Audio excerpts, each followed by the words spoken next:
વલસાડથી સમાચાર વલસાડમાં નિર્માણાધીન પુલની કામગીરી દરમિયાન દુર્ઘટના ઘટી છે। ઔરંગા નદી પર બની રહેલા પુલનું ગડર અચાનક તૂટી પડ્યું। એક પિલ્લરથી બીજા પિલ્લર સુધીનું ગડર તૂટી પડ્યું અને અચાનક ગડર તૂટી પડતા કામ કરી રહેલા શ્રમિકોમાં દોડધામ મચી ગઈ, નાસભાગ મચી ગઈ। જો કે સદનસીબે રાહતના સમાચાર એ છે કે ઘટનામાં જાનહાનિ ટળી છે। નવો પુલ બનવાની કામગીરી દરમિયાન દુર્ઘટના બનતા તંત્ર દોડતું થઈ ગયું છે। વધુ વિગતો સાથે સંવાદદાતા માનવ ફોન લાઈન પર જોડાઈ ગયા છે। માનવ, નવો પુલ બનાવવાની કામગીરી દરમિયાન આ દુર્ઘટના ઘટી છે અને તંત્ર પણ હવે દોડતું થઈ ગયું છે। તમામ જે શ્રમિકો છે તેઓમાં નાસભાગ મચી ગઈ।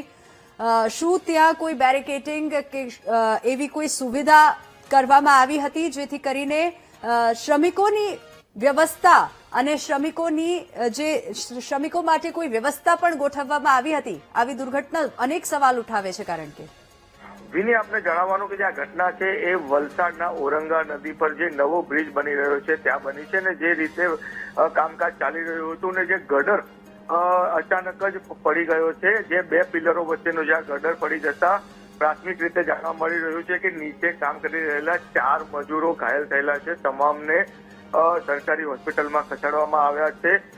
કારણ કે એ જે અવાજ હતો એટલો બધો મોટો હતો, ગડર પડતા જ બાજુમાં મોટો અવાજ આવ્યો હતો અને લોકોમાં દોડધામ મચી જવા પામી હતી। તાત્કાલિક જ જે સ્થાનિક લોકો પહોંચી ગયા હતા।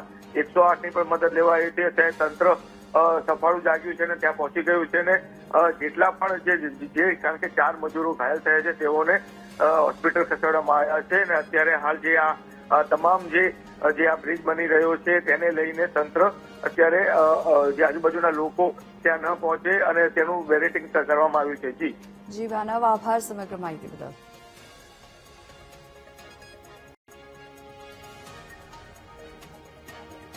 એટલો જે પિલર છે ગડર, એટલે લોખંડના ગડર વચ્ચે બેનો જે સપોર્ટ આવે એ હટી ગયો લાગે છે અમને। પણ સ્મશાનમાંથી સ્મશાન ચાલુ ફોન આવ્યો, સ્થાનિકો પર ભેગા થઈ ગયા ફોન પર, એટલો અવાજ જોરમાં આવ્યો લોકો ગભરાઈ ગયા કે આ શું થયું હશે।